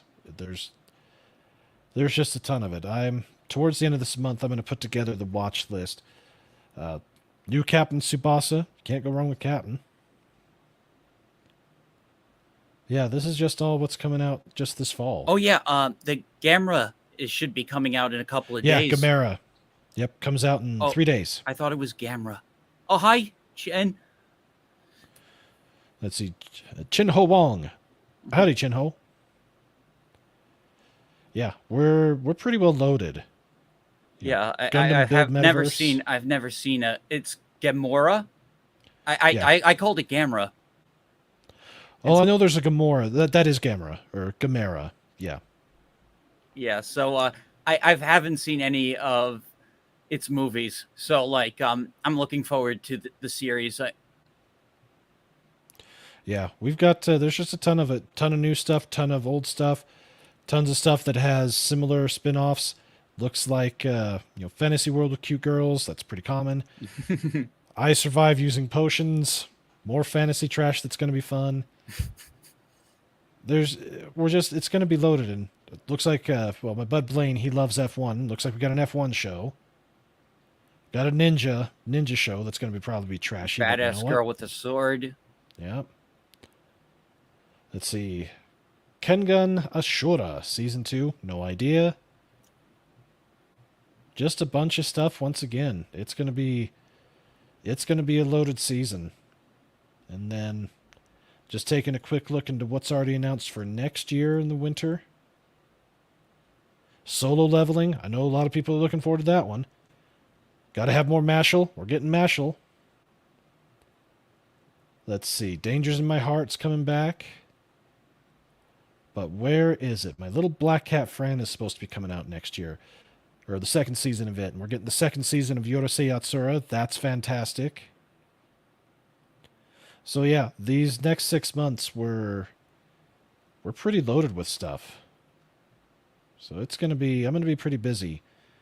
Pretty busy on the anime side. And yes, Chin Ho Wong, you are absolutely correct. We're gonna have a dearth. We're gonna have a slowdown of movies because of the strikes, and I'm Yeah, okay with I that. got my game backlog, and I'll definitely be probably checking out more anime. Yeah. Oh, Kaiju no 8 is getting an anime adaptation. Yep. I've been reading the Kaiju manga. number 8 It's in the spring. fantastic. I heard it's a good manga, and every time I'm at Barnes and Noble, I'm like, should I get it? Get it. The answer to Lofty, that is get it. yes. Yeah, Kaiju Yeah, number but 8's coming out in the spring. I still Oh haven't read my so many god. good- I got it. I got to get more volumes. I got to get caught up. I like what the new Rurouni Kenshin is doing right now. Yes. I've been meaning to do a breakdown of the comparisons between the original and the new one. And I have no point of comparison because I've never seen the original, but I do like this run of it. Yeah, It's a great Meiji period show. I like is. it. I'm doing good. It has a slow start, but once they introduce some of these characters, shit hits the fan pretty hard. Yeah. But yeah, this fall is going to be insane, especially with my Goblin Slayer, Spy Family, and Shield Hero returning. And if you love the Eminence and Shadow, if you love your power fantasy, you're getting more of it. Yeah. So yeah, that's the fall. But then, as I said, in the winter of next year, I know Solo Leveling is one that people are really looking forward to. I loved Mashal. I thought it was funny as hell, so I'm looking forward to it. And a few others, and then in the spring it's going to be another really good one. I'm surprised this one's getting a second season. I don't get it, but But I love Yorosei Yatsura. That's one you gotta watch and just laugh your ass off at. It is so funny, so good. What do you guys think of the Jujutsu Kaisen manga versus anime clash with the fans? I have didn't no even know that opinion. was a thing. Oh man, there's like a bunch of viral tweets on Twitter going around with people complaining about some of the animation not being as good as the show, and it's like, or as good as the manga panels, and it's like, I feel like there's a lot of people who don't understand how anime is like made, or they don't know they don't understand how anime is not just a copy and paste of the manga panel. Like you have to animate frame by frame. So you can't do like, imagine if Kentaro Miura had to do frame by frame Berserk, he would not put like 10% of the effort he does into his panels. No, he wouldn't. You know what I mean? Oh yeah, Yeah, that's true. I don't get into the whole manga versus anime argument. I don't care. Most of the time, the Berserk anime is panels close are enough. so good. Yeah. Right. So, I just think it's cringe to complain when an anime doesn't look identical to a manga panel. Like it's so dumb. Well, it's interesting because it was a lot of the same problems with Chainsaw Man. Yeah. Yeah, the manga from that, from what I understand, has way more comedic parts to it, and they didn't do that with the anime. I know the whole Naruto versus Pain fight. Like, people heavily criticized the animation, and which is supposed to be like the highlight of the series, and like saying they ruined that fight. with that switch in animation style, and I don't know, like. Just like any other fandom, you're always going to have some people that's their goal in life, is just to bitch and moan about everything and just not have fun with it. It's one thing if you are a critic and you have to critique, but it's another thing when you let your critiques to some things that most likely are very minor. And that's kind of like what I'm doing with Ahsoka, is that like I'm trying to enjoy it. I'm just like saying, after watching One Piece, it's objectively better. Oh yeah, there's no question that that One Piece. This really makes me wish that these companies, we could A, trust the numbers that they give us, or B, get numbers to begin with. Because I would, if I had to bet, way more people have watched One Piece, even though it's in terms of the U.S. at least. More people know what Star Wars is than One Piece. Oh, I think you're right. I think you're right. Yeah, I bet money One Piece is absolutely obliterating as far as both, let's say, in the watch minutes and episode completions. Yeah. Probably will dwarf that of Ahsoka. Well, I mean, Ahsoka had an extremely rocky start with those two episodes, especially with the whole Sabine surviving thing, which should not have happened. Like, the nerfing of lightsabers is like killing Star Wars. There's a lot of things that Disney's done that is questionable. Yeah, Star Wars is in trouble. Anyway, my point was that, like, okay, that thing she did with the ship, even though there's problems with it, I kind of enjoyed it a little bit, and I did do a video with it comparing it to Bayonetta. Almost. I put the Bayonetta music in as she's slicing the ship. Yeah, look, to me that's an example of nitpicking. Okay, some people can't differentiate like a minor problem with a major problem, and they put them all in the same category. Yeah, and to me that's like such a minor, insignificant like problem. Like, oh yeah, okay, so the show has bigger issues than that part. Yeah, but that for some reason that's the one that went viral. And not like, the show's bad because the writing is generic and the pacing is really slow, and the characters are not they're not who they're supposed to be. Like, Sabine's far less likable now than she was in the cartoon. They're not well written. No. No. You know, I love my Star Wars peeps, and let me just give an example of how bad things have gotten within that particular group. I hang out with my boys over at Echo Base Network. Modded there for a long time. I love them. Good guys. They are good guys. Coach is always a little more optimistic than Nick, but the way that they've been critiquing it is the same that they've done with everything else. They'll take it as it is, compare it against what Disney has done before, compare it to what we've had before, both from Disney and then from the EU. Even though they're not real big into the EU side, they at least have cursory knowledge. And at this point, it doesn't matter what they say. The amount of people that are going after both of them, even though Coach he's been giving it a little better grade, because in his mind it is better, and in some ways the stuff how he explained it makes sense. Like the other things, like I stopped watching after Book of Boba Fett, like, you know, like that. Kenobi did it for me. Yeah, that's the problem. There's a lot of people that have checked out because of these prior shows, even though from certain aspects the show is nowhere near as bad as some of these others. It's still not up to what we envision Star Wars should be. Star Wars, within our culture here in the U.S., was at one time the most revered property next to things like the Bible and things like that. You didn't dare speak. Oh yeah, it was almost on a religious level. Yes, and really that was like there. You know, with the way George Lucas like wrote the Force, and like, you know, how like you know, he melded like Christian and Buddhist philosophies into Star Wars, as well as like being, you know, with Joseph Campbell's formula. Mm-hmm. You know, like, you know, he you know, it's just Disney they don't think like George Lucas. They don't study like history and religion to like get influence. And that's the Kathleen Kennedy part of it, and the whole moving towards the dying. Yeah. But to go back to these two, so they have their opinions. Coach is a little more favorable to it. Nick is less favorable.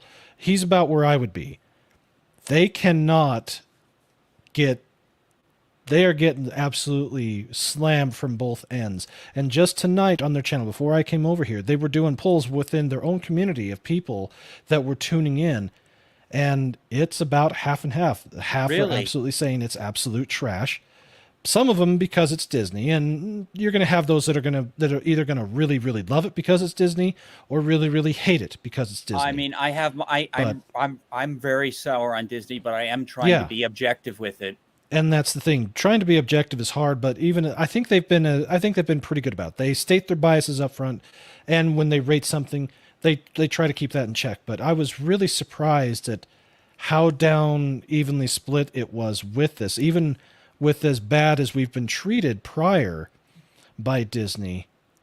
This show, objectively, is better than anything else we've got from Disney, Star Wars wise, since Mando Season 2. That part is true.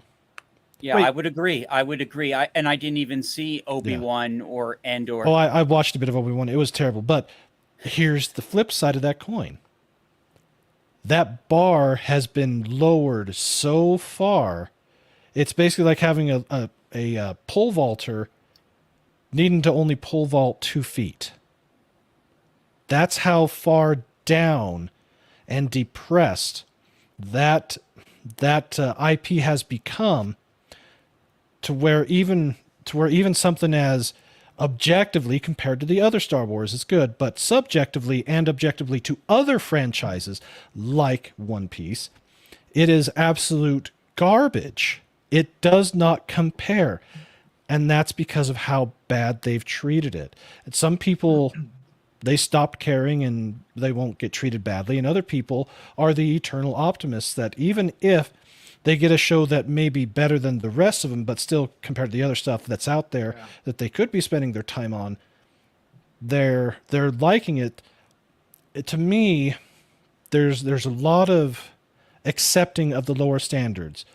Not because we want to, but because we kind of have to, because that's all they're going to give you.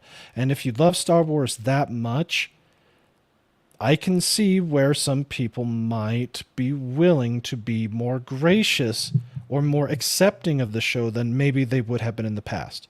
Personally, I won't watch it, so I won't say one way or the other on this. This is just my observations.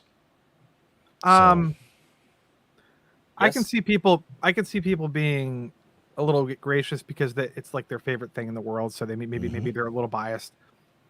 However, I don't do that with anything. I can't put myself in that mindset. Like I didn't do that with The Matrix Resurrections or whatever. That's my favorite movie. For context, The Matrix is my favorite movie ever. I love The Matrix. But I didn't. I'm not gonna pretend the new one's good because I like The Matrix. I don't understand it. Same thing. Yeah, with, it's my understanding that only the first movie is like really good, and like the others are like debatable on which is. But I hear like a lot of people did not like that. Resurrection was kind of sloppy, and even like Lana didn't really want to make it. Like she even put an in joke about how like she was forced to make it. Who is this Lana you're speaking of? I know that the Wachowski brothers made it. Oh wait a minute. Yeah, that's right. Like the first trilogy is like the prequels, right? Well, the first one's everybody unanimously agrees the first one's great, but the second two were like kind of like the prequels where everybody hated them. Now they're like, whoa, they're way better than the new one, you know? Yeah. Oh wow, so it's having like a prequel effect. That's pretty interesting. I think so. Kind of weird. I don't necessarily like that people do that because I think you should stick to your principles. If you don't like something, you should always not like it. Well, I always like the prequels, so like I feel vindicated. I just don't like when people are like, "This makes me like the prequels more," and it's like, why? I don't personally like the prequels, and I never will. I like the third one. The third one's great. Revenge of the Sith.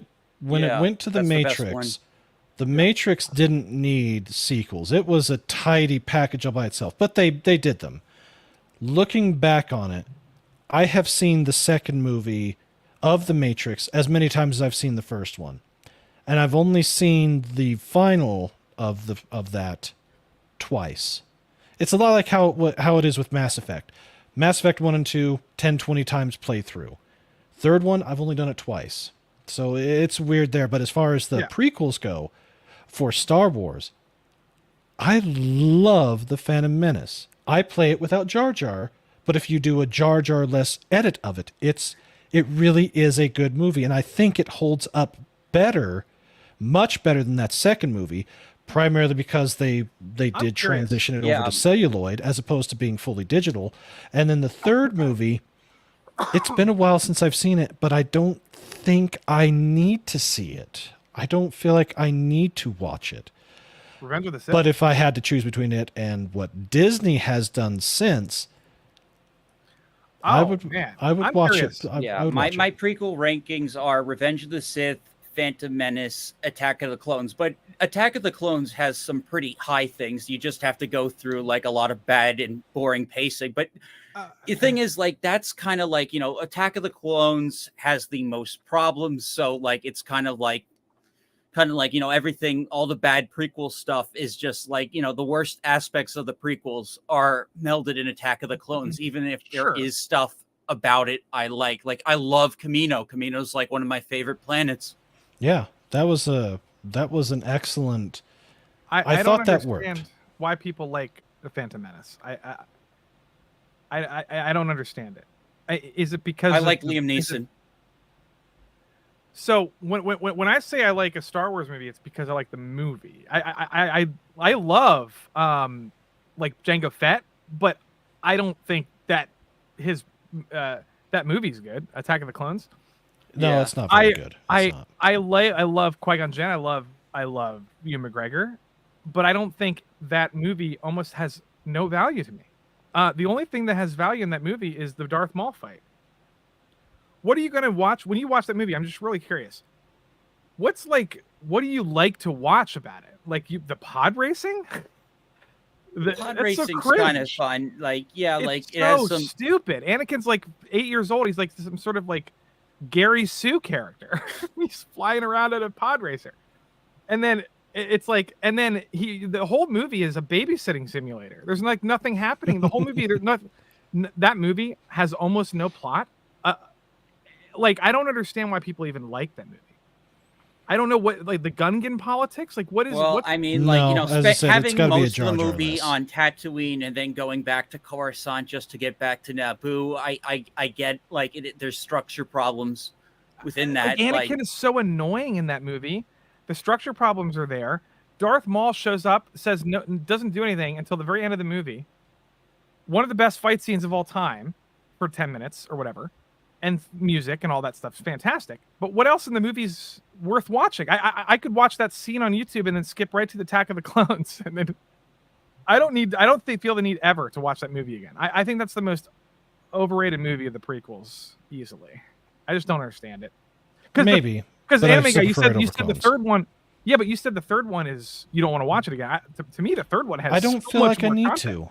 The third one has like the best moments of the prequels are in number 3. It's not even. It close. does, but I just don't have that same drive to watch it as I do, let's say, with what I've got back here, which is my DVD release of the original, or even some of the other stuff. It's maybe I'm just weird that way, but I think people have a nostalgia for Liam Neeson, and I think people have a nostalgia for the Darth Maul fight, but I think people are not really thinking deeply about the flaws of that movie, which is basically it doesn't have a plot.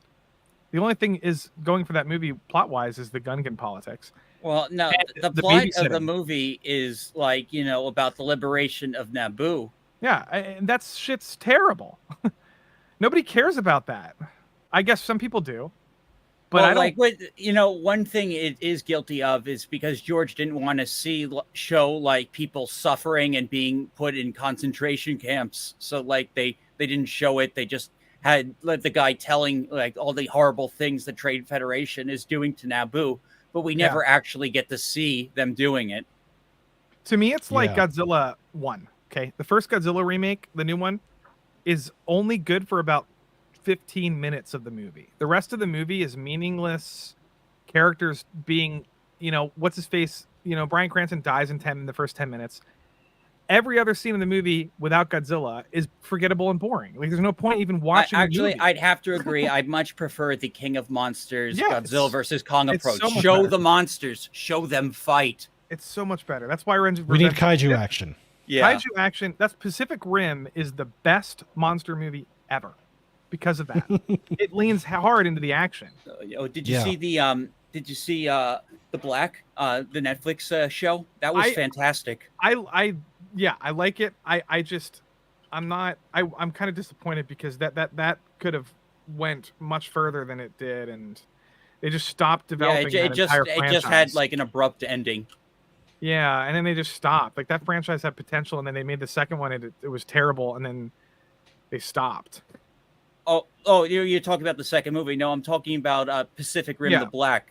The animated movie. Yeah, it was good. I liked it. I just don't think it's as memorable as the movie. The movie was really good. I have to watch it again at some point. And that second one was like, I don't know, it was confusing. It didn't really seem to blend well with the first movie. They turned it into Power Rangers, dude. It's just bad acting and bad writing. Different director too. Del Toro certain directors are essential. When Del Toro directed the pilot to The Strain, which is a vampire TV show, it was good. It was pretty good. Then he left, and then somebody else took over, and then it tanked the show. At what season did he left? Because I dropped that show at 3. Dude, I stopped watching after like episode 6 or 7 because he left after the pilot, and I was noticing so many changes to the books, and it was just terrible. Terrible writing. And I can't imagine why he, like, another person that does this a lot is Jordan Peele. He'll produce a show, or Steven Spielberg. These people will produce shows that are terrible, but they have good ideas, right? Like Jordan Peele produced the new Twilight Zone, and some of those ideas are really, really, really cool. The execution was terrible. Same thing with when Steven Spielberg will produce a lot of movies that are just terrible, but they have good ideas. And Del Toro does the same thing. If they're not behind the camera, it doesn't even it just doesn't matter. Like, that's how important to me I think directors are. A lot of people don't agree. There's like this whole debate whether or not directors are important or whether it's the writers or I think it's the directors. Directors are super important. I agree. It's like George Lucas behind a camera versus Steven Spielberg behind a camera versus J.J. Abrams channeling Steven Spielberg. Oh man, because that's what Abrams was known for a while. Oh yeah, just like copying Spielberg's exactly. It's annoying. Do your own thing. Like, even like Stranger Things, kind of like, they tried to like capture like the Goonies thing, but they made it their own franchise. They did. Yeah, do your own thing. Update, do a different version of it. Combine two genres. Don't just do Steven Spielberg. But I still get that like Goonies feel when I watch the first season of Stranger Things. But it did mature into its own thing, not just Spielberg like nostalgia bait like Super 8 was. Super 8, yeah. Super 8 was just what if Spielberg directed a Candy Camp movie? Oh my god. That's what it was. So true. Yep. But I don't know. I'm a big fan. I've always been a believer in the auteur theory, which is basically that directors put their own signature stamp onto everything they do. And you can see this.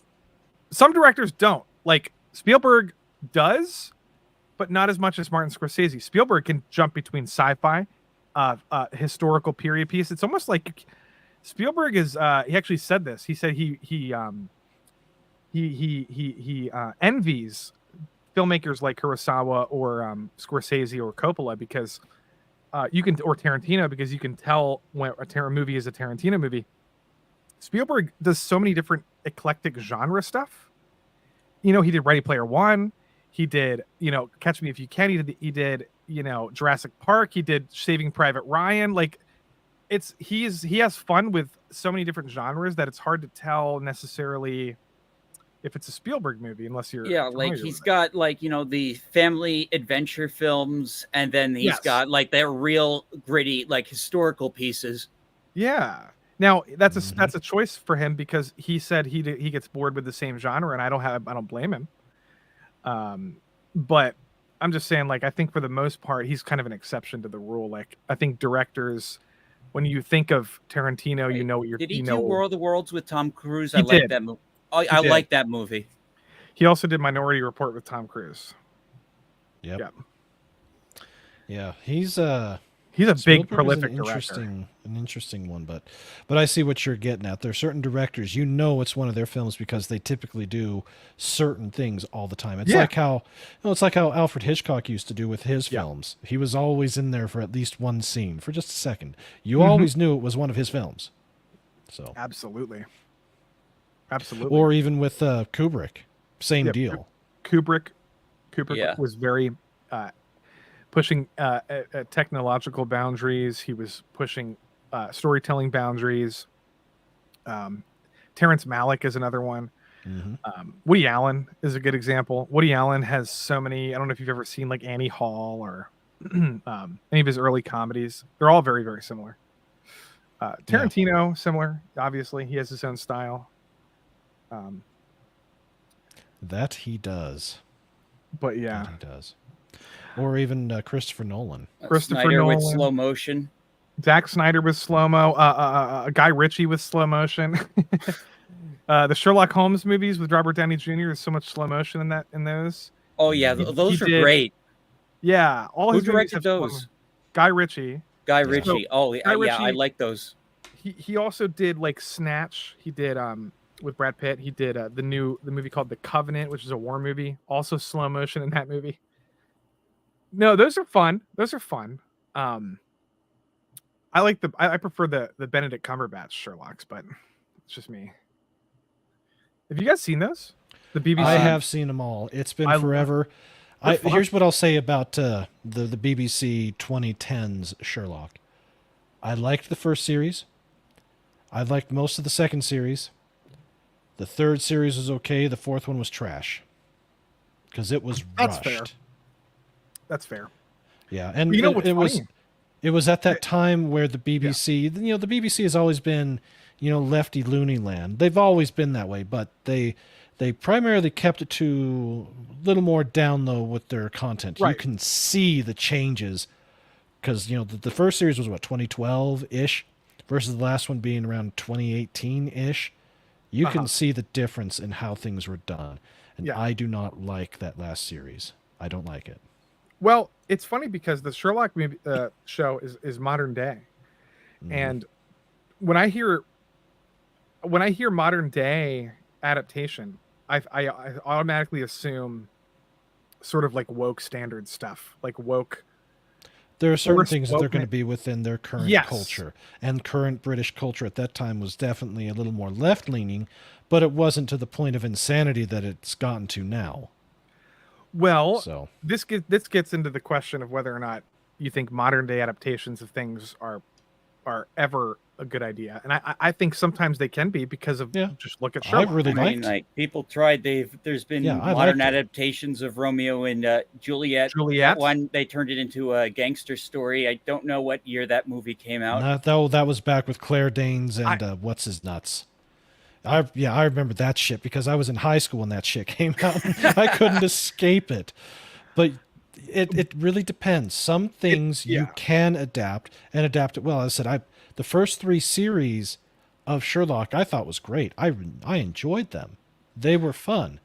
But they did not allow the whole ESG die stuff overrule a good story. They may have incorporated some things about him, with Moriarty being a little more flamboyant than normal, but it didn't feel necessarily out of place for the time that it was coming from England.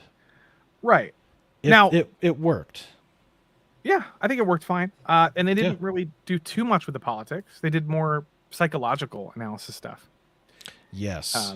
But the reason I bring that up is because they're modernizing Edgar Allan Poe on Netflix. That's I gonna don't know if you fall. saw That's this. gonna fail. Oh man, that's not gonna work. Yeah, I have like a 10% maybe it could work. The only reason I say that is because I really like what he did with The Haunting of Hill House, and that was a modernized adaptation of an old classic Gothic ghost story. But that's not Edgar Allan Poe. Okay, yeah. Edgar Allan Poe is a very Gothic horror like aesthetic poet, and Of when its you time. it's very much of its time. It's not like Yes. you're taking an old ghost story and modernizing it, like what they did with The Invisible Man. Have you seen that new remake? How many times not has a that ghost been story. remade? Well, the new Several one's actually times. not terrible. Okay, Yeah. the new one. Yeah, takes the Invisible- I know someone who likes that version and said that that's It's- that's kind of what Universal should do, like Yeah. for monster movies. But like Now- that's probably like debatable. Like, he has some like takes. Like he also like really likes The Last of Us Part 2. So Yeah, that's true. Well, I'm saying it's not terrible. He's not wrong, but it's not good either. Yeah. But with Poe, like you're going from like this Gothic European horror ghost story about this person who dies. Anyway, modernizing it, introducing a bunch of characters, like way more characters than there were in the original. I don't really care if there's black people in it or whatever. Like, it wouldn't make sense if it was historical and then there was black people, because that would like just. I unfortunately don't know the House of Usher story too well. I love Edgar Allan I'm Poe. sorry, I never- My favorite story of his is Mask of the Red Death. Yes, I'm sorry. I forgot to say what I was talking about. Chat's probably confused. It's called The Fall of the House of Usher. Mm-hmm. That's what they're doing. And it's such a fantastic story. There's been films about it, and when you modernize it, now suddenly you got to change things because social media comes into play with people's cell phones and shit. There's no more isolation. There's no more feeling. Like old Gothic stuff that's set 200-300 years in the past has a certain isolationist feeling to them that gives another layer of depth to the horror. I agree. Yeah. Now it's like if you have your phone, you're like, at 911, there's a ghost in front of you. Exactly. In a lot like modern slasher movies, you need an excuse as to like why like the phones are away. So like in Winnie the Pooh, Blood and Honey, like they had it like, oh, it's a wellness retreat, so we got to put all our phones away so we can like bake the outdoors and so gay. That's part of the problem with trying to bring certain things up into the modern era. That's something like that. I just don't think can work. Whereas, like with Sherlock, it did. But we're talking technology that's 10+ years old now. I don't know how it would work now. But even with that, there are some other stuff that if they were to try to adapt other things from Poe, like the Telltale Heart. I don't think you could set that in any other time frame other than that. There are certain things that cannot be taken out of time, and that's what I really liked about one of the shows that was done in anime this past year with Urusei Yatsura. They could have updated that show and included all current tech, but they didn't. They chose to keep it in the era that it's from. I guess they could have done Mask of the Red Death during COVID, but I don't think it would work now. Well, there are some people trying to push that again. So who knows? Yeah, that's true. Yeah, that's not going to work again. Hopefully, yeah. But it's one of those things. If you're making something, if you're trying to do something with a classic piece, you're treading a very thin line and a very dangerous line if you choose to bring it into modern times. Precisely because a lot of the things that were written about or exist at the time, you have to really change a lot of things to make it work. And in most cases, they just don't. So. Like the characters will have to act differently. They can't act like, their original counterparts. So like, it looks like this new House of Ushers, it just looks like a bunch of frat girls going to a house. Yeah, so like, I'm not sure if that fits the story very well. Like I said, I don't know this one too well. So I might have to let's see. Is it one of his shorter stories? It's like no, it's about 80, 100 pages maybe. It's just long story. It's a novella. It's a novella. Ah, It's like a short. It's a long short story. I'm sure I can find like a good YouTube reading of it. Oh yeah, probably like yeah for sure. Definitely do that before you watch the show. Look, Hollywood is just going to keep doing this. They did it with Interview with the Vampire. They changed a bunch of shit around. Yep. Stuff that they don't need to change. Yeah, they made a plantation owner black for some reason. Like what? What? You want to talk about the ultimate insult? Yeah, let's have the plantation owner be black. Like that'll work. That'll teach those white supremacists. Yeah, it's so stupid. Like they've changed everything. And anyway, and that's where voting with our wallets really does become important, and especially now with the studios being in as big a trouble as they are, we have to basically keep the pressure up. If they make something great, good. We'll pay for that part. Whether or not anything else makes money, that's their own problem. But if they're making crap, we just can't be forking over the money just because. And I think we've got them pretty. I think that's pretty well figured out. We're in a going very to a movie good theater. position as far as advocating for good entertainment. But that's where the cinema was important, because they would know, back before you had all this other stuff, it had to go there first. And if it turned out to be great, great. If it turned out to be bad, they took their lumps and moved on. And with streaming they're hiding is a lot harder to. Streaming is a lot easier to hide crap. I don't think it's going to be that way for longer, because the streamers are in deep shit too. But yeah, it really is interesting how everything that they thought was going to happen hasn't happened, and opposites are happening. It's really strange, but we live in interesting times. That we do. So do you guys have anything else to say before we wrap up? Let's see. I want to say that. Oh, go ahead. Raylos are weird and fuck Naughty Dog. That is a true statement. Raylos are weird, dude. Like, yes, they really are weird. They're some of the weirdest people. I will say, I will say that The Last Jedi had potential to be good, because I thought the Kylo Rey storyline, where they were drawing each other away from their like sort of good versus evil, they were sort of drawing each other into the middle. I thought it was an interesting idea. Yeah, and they didn't follow through. Well, I just didn't want them to straight up actually like fall in love. Like, to me, that's like too much. I thought the dynamic of them being confused and then coming together and sort of teaming up was actually kind of a good idea. But yeah, that was like my favorite part of the movie, was when they were like fighting together, like, and then like it kind of like they took that away, because like, no, I'm no JK, I'm still evil.